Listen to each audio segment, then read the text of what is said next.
What is going on, guys? Welcome back to the Zane news show, I guess. The EVO Awards have come and gone, and I was very happy to see that it wasn't just Street Fighter 6 winning every single award again this year. To be fair, I'm still probably just going to call the Street Fighter Awards anyways, because I've been calling it that basically this entire time. That, and as revenge for the fact that I appeared twice in the freaking videos, and both times I am losing. Once for the Together moment, which to be fair, was very sweet.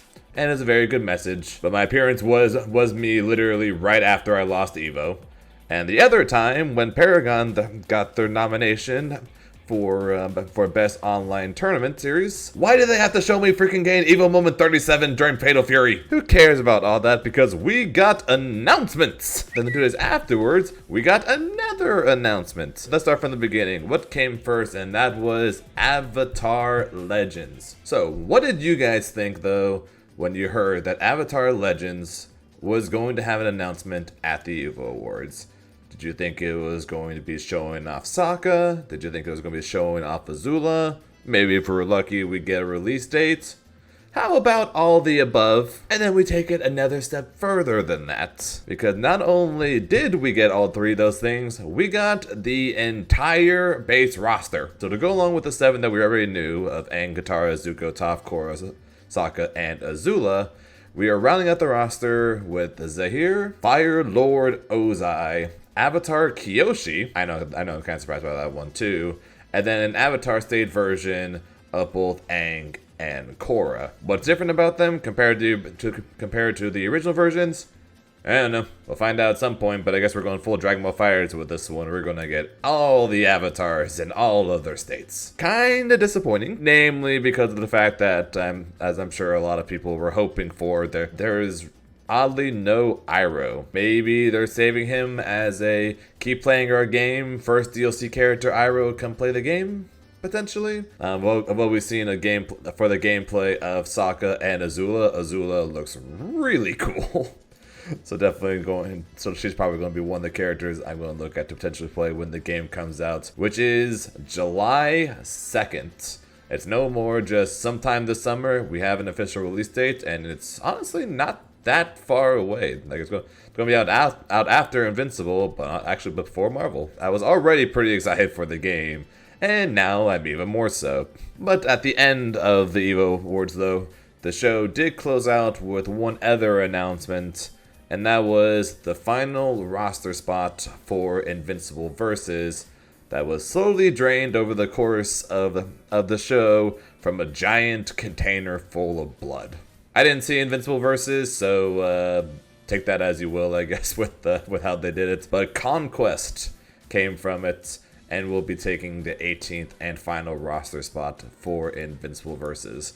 But of course, all the hype and build up wasn't just for Conquest's announcement. It also came with a few other things. It also came with the announcement of the first 2 DLC characters coming out this summer in Universa as well as the Immortal. And just before the game's release on April 30th, we did already know about a upcoming beta test taking place April 9th through 11th.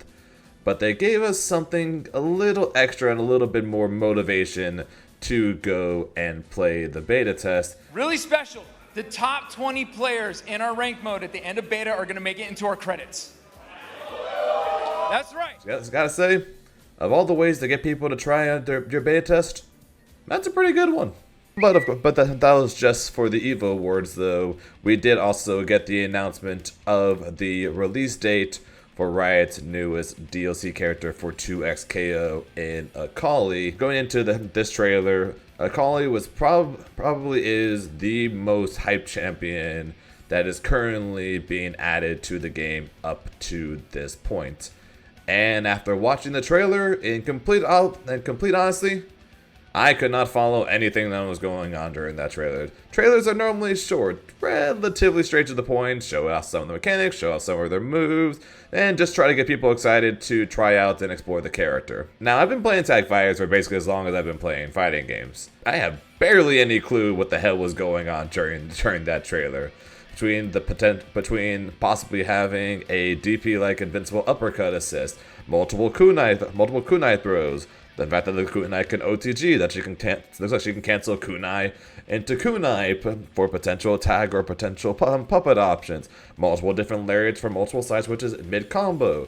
Smoke bombs that let her looks like run through projectiles and potentially teleport, well, repeatedly for crazy left-right mix-ups. I really am not fully sure what the hell was going on during at least half of that trailer, even after watching it a couple times.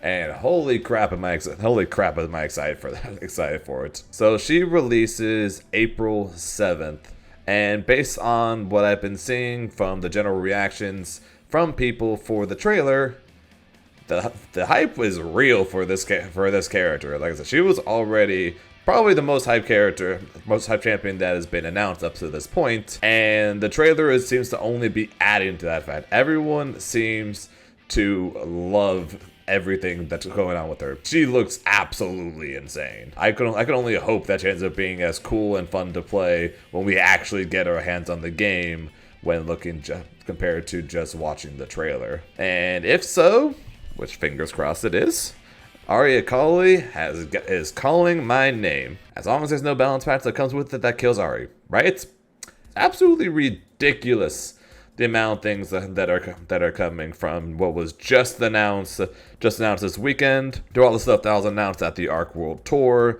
between Guilty Gear 2.0 coming out basically around the exact same time as Akali, which is basically coming at the exact same time as Invincible Versus. There's way too much stuff going on. All these announcements have been absolutely insane. The hype around them is going crazy. It's probably leading to what's going to be one hell of a year for fighting games coming through in 2026. But let me know what you guys think down in the comments. Like, subscribe, all that good stuff.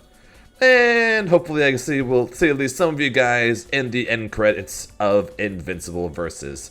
Best of luck, and I will touch you guys later. Bye, guys.